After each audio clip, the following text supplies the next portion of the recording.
Integration 0 to 1 x dx, limit s tends to 0, sigma h n r equal to 1 fx dx, fx অপেক্ষকটা fx। তাহলে আমরা আগে যে সূত্রটা সেই সূত্রটাকে আমরা পুট করছি, এটা যে সূত্র আগের অঙ্ক যেটা তোমাদের দেখালাম সেটা সূত্রটাকে পুট করি। তাহলে limit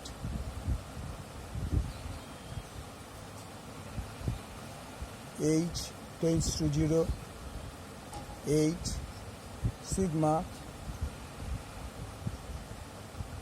n r equal to 1 fx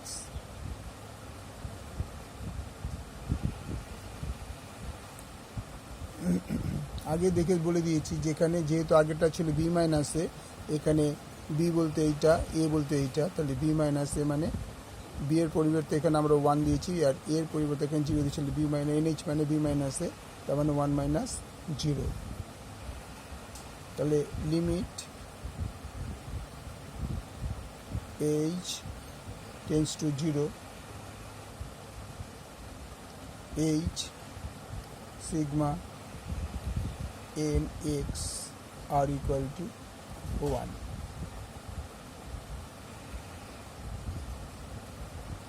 Limit h tends to h sigma rh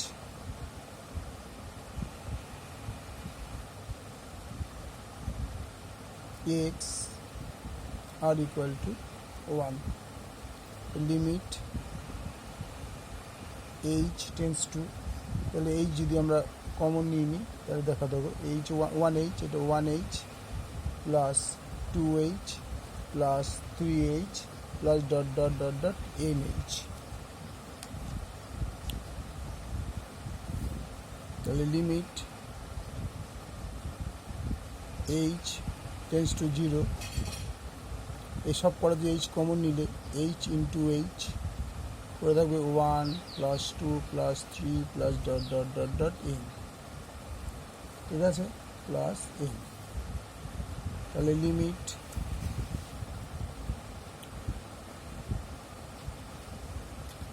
h tends to 0, তাহলে h square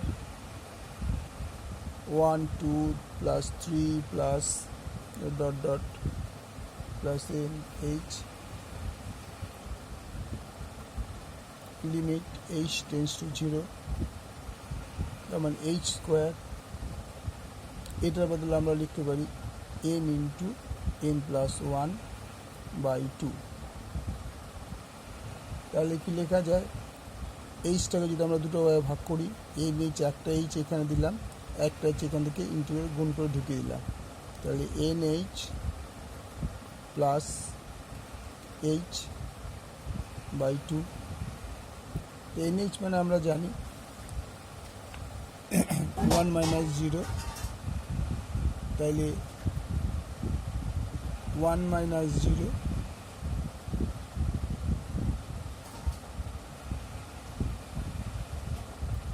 1 minus 0 plus 0 by 2। তাহলে কি দাঁড়াবে, এটা 1 থাকবে, এই দুটো জের value into 1 by 2 equal to 1 by 2 answer.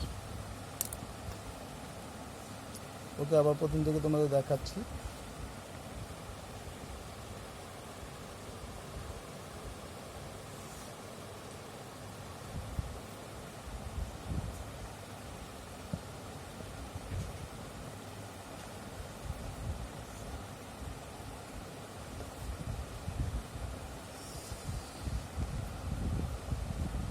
ওকে, ভালো লাগলে লাইক শেয়ার সাবস্ক্রাইব করো। Thank you.